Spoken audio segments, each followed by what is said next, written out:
Mirë, shikues nderuar, jemi rikthyer tashmë në pjesën e dytë ku do ndalemi tek Kosova dhe Serbia, të cilat kanë hedhur hapin e parë pas shumë kohësh, duke u pajtuar që të vënë në punë komisionin e përbashkët për personat e zhdukur gjatë luftës. Dhe kryenegociatori i Kosovës, Besnik Bislimi, pas raundit të dialogut me Beogradin të zhvilluar në Bruksel, tha se tani mbetet që javët e ardhshme të takohen zëvendësit dhe të përcaktojnë edhe prioritetet e para për punën e komisionit të përbashkët. Për diskutuar mbi këto zhvillime, ditën e sotme kam të ftuar zotin Jeton Alimi, drejtori ekzekutivi i SEK. Zoti Alimi, ju përshëndes. Përshëndetje, faleminderit për ftesën. Kënaqësi. Zoti Alimi, do ta nisim me Kosovën, ashtu si thash, pra pas shumë vitesh bllokat, Kosova dhe Serbia kanë rënë dakord të vënë në punë komisionin e përbashkët për personat e zhdukur gjatë luftës. Por ndërkaq pa dhënë afate konkrete për rezultatet e para. Mendoni se ky tashmë është një hap real drejt drejtësisë apo vetëm një marrëveshje simbolike? Po shpresoj nderuar, besoj që tash e kam parë edhe Kosova dhe Serbia se s'ka rrugë tjetër për të çështjen e bisedimeve dhe kjo çështje shumë cruciale, çështja e pagjetur, e dimë shumë mirë se lufta në Kosovë ka shumë shkatrime, dhunime dhe vrasje dhe të pagjetur. Besoj që shpresoj nga ana e Serbisë korrekte dhe konkrete me veprimet e saj të jap informatat nga ish regjimi i Miloševićit dhe tash regjimi i Vučićit, të jap të gjitha ato hartat ku janë të varrosura, të gjitha ato kufoma që supozohet nga ana e institucioneve të Kosovës dhe nga familjarët e Kosovës, këto i kanë të zhdukur të pagjetura, shpresoj të mos jetë një makiazh apo një farë fasade në termen popullor, po të gjenden mënyra, forma konkrete të vitit gjetja dhe zhvarrosja aty edhe botë në mënyrë profesionale nga mjekësia ligjore, nga institucionet e Kosovës dhe të kthehet familjare esha dhe të rivarrosen të kanë një varr dhe të dinë ku i kanë në bilet shkojnë të shmallën për çështjet mortore të tyre dhe besoj që është masë e qartë dhe nuk do koment dhe është një hap i mirë dhe i dur dhe shpresojnë të esim matutje dhe mos kenë ndonjë pengesë si din me bëu Serbia, siç ka bëu në të kaluar me ish qeverit e kaluar dhe ish me këta një farë forme punëtori që kanë pasur mes Kosovës dhe Serbisë dhe të bijmë sa më shpejt të gjetja tyre dhe mos bëjnë kalkulime apo populizëm, mos lëjnë me ndjenjat e qytetarëve të Serbisë të Kosovës, se e dim shumë mirë që u tha më herët se Kosova ka dalë e shkatëruar për luftës me gjitha ato të këqija dhe shpresoj që Serbia të ka seriozisht të kthejt pagjetrat tek familjarët e tyre përmes institucioneve të Republikës së Kosovës. Ndërkaq, zoti Alimi, kryenegociatori i Kosovës, Besnik Bislimi, tha se javët në vijim do të shërbejnë për përcaktimin e prioriteteve të komisionit, ndërsa ende nuk dihet se cilat do të jenë edhe çështjet urgjente. Mendoni se a duhet tashmë që prioritet absolut jetë hapja e arkivave shtetërore të Serbisë? Po patjetër, kjo është obligueshme edhe duhet i bëj presion edhe SBA-t edhe Bashkimin Evropian që t'i hap arkivat, e thash merë duhet t'i japin të gjitha shërbimet e ushtrisë Serbisë dhe ushtria dhe të policisë i kanë ato të dhënat të gjitha ku janë varrosur dhe t'ju jep dhe të botë rizvarime në mënyrë profesionale nga institucionet e tyre të kthehen të pagjeturit dhe besoj që është punë shumë të mirë dhe shumë profesionale, por sa është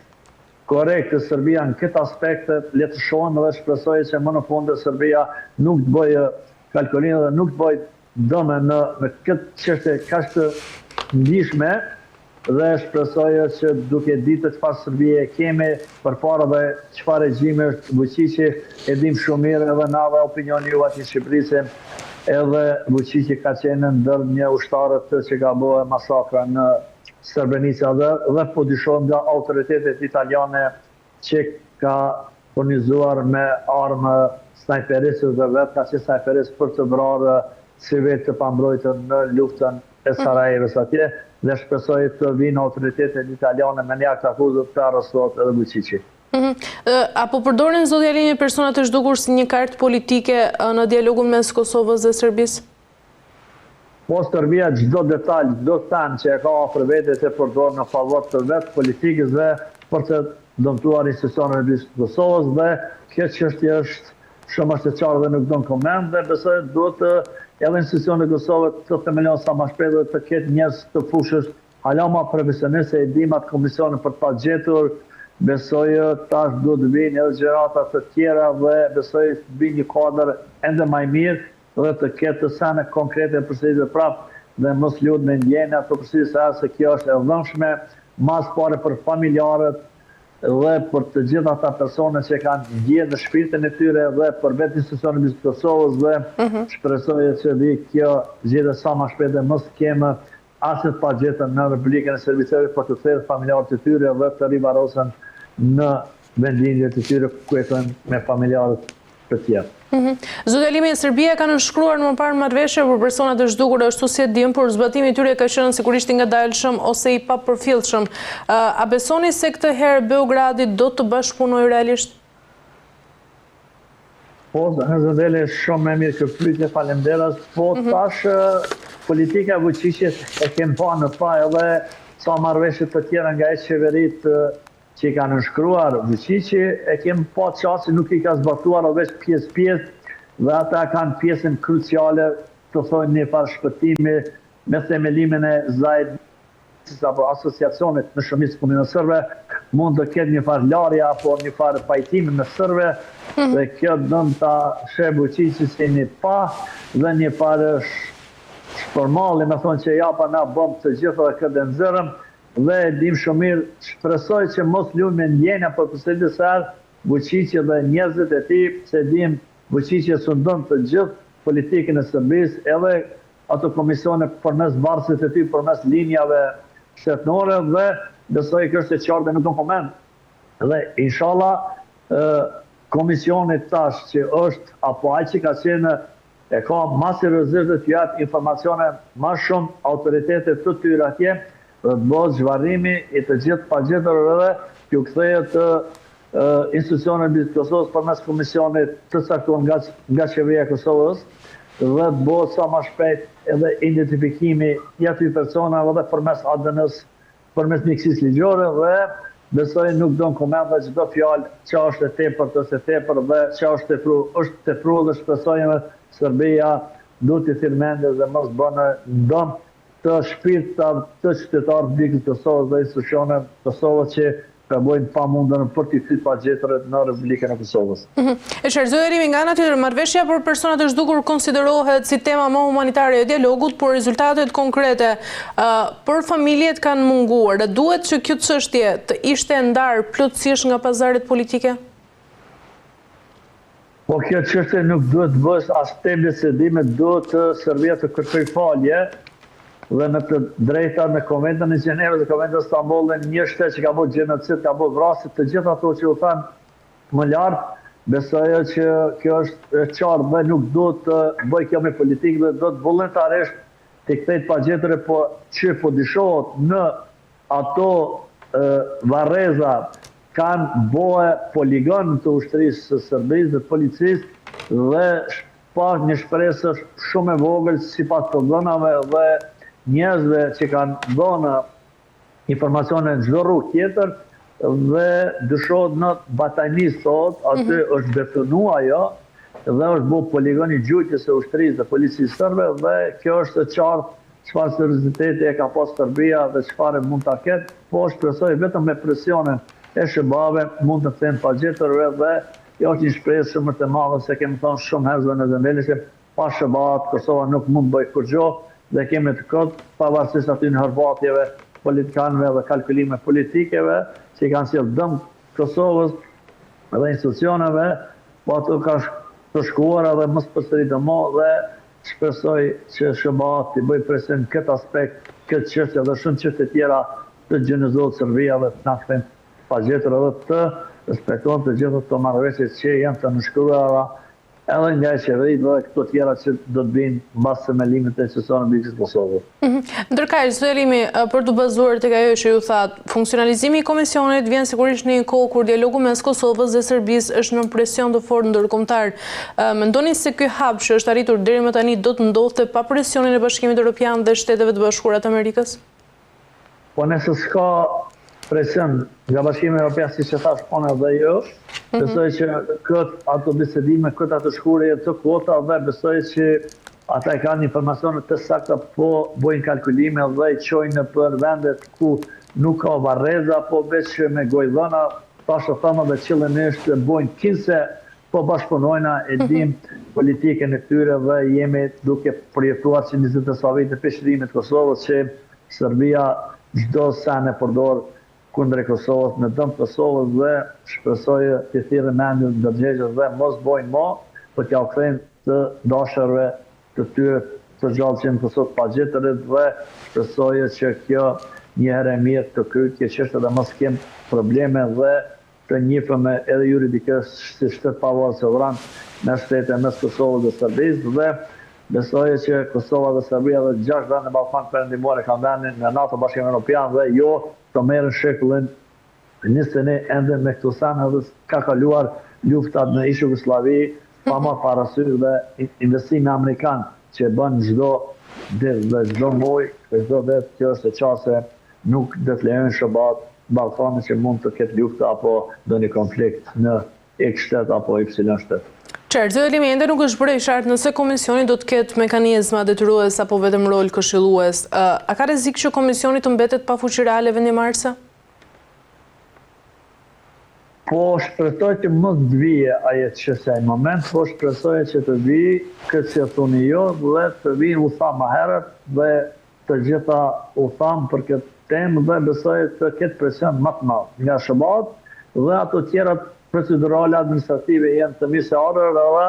dhe do të gjenizohet vëçiqe dhe politika e tillë si këtë pagjetër dhe shpresoj që mos jetë mes letër apo vetë mos shkojnë sa për meditja apo sa për thonë kemë bërë një punë, po punohet konkretisht dhe me hapat sigur dhe shkut të vendet, sa ata i kanë adresat, i kanë hartat, i kanë të gjitha shënime se po një pjesë e madhe e aso ushtri është enda aty dhe ne punojnë ka shumë ushtarë që kanë marrë pjesë në luftë aty dhe i dinë saktësisht po bojnë kalkulime dhe dëm dhe këtë e dinë shumë mirë dhe qëllëmisht nuk i dhojnë informacionet se me dashtë brenda një muaj do të kryejnë të gjithë të zhvarrosurit dhe të kthejnë pagjetër po bojnë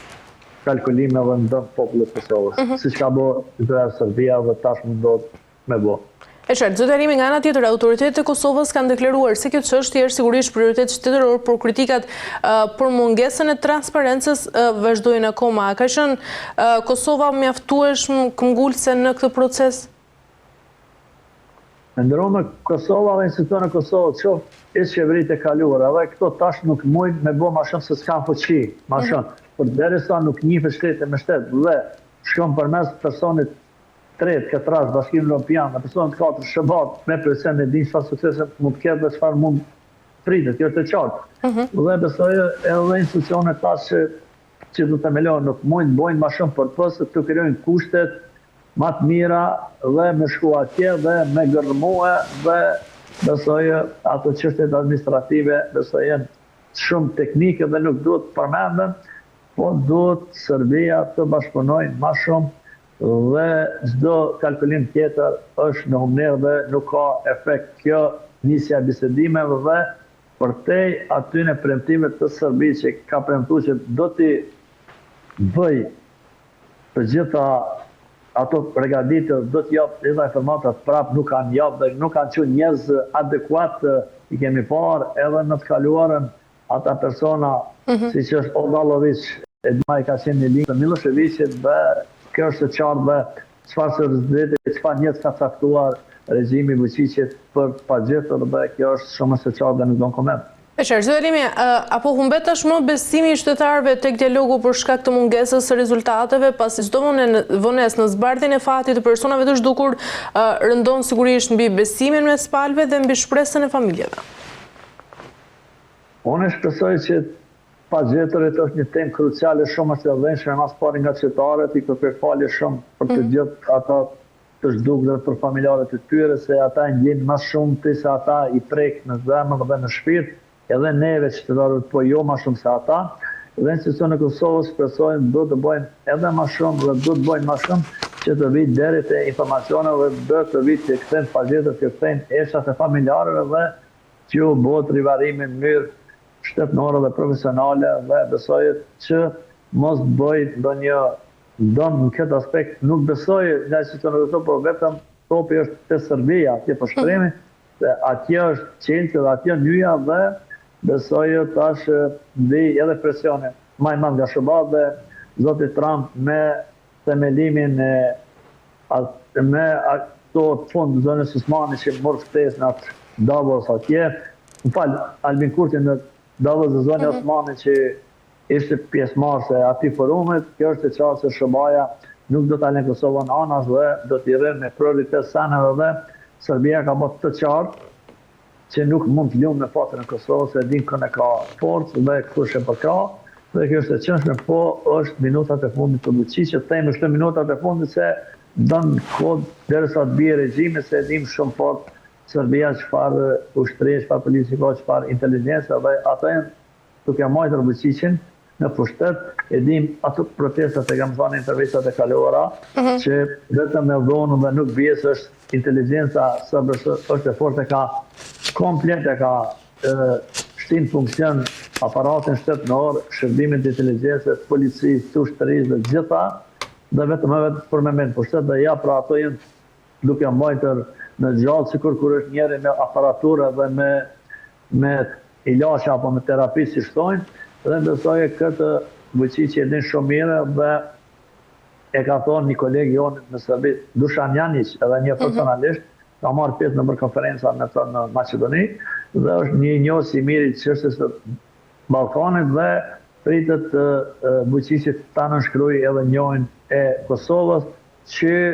pikërisht është e kom analizuar dhe besoj që është real nëse. Mirë, të nderuar teleshikues, kemi arritur në fund të këtij emisioni, do ta mbyllim këtu për ditën e sotme, bashkë do të shihemi sërish nesër për të ndalur tek tema të tjera.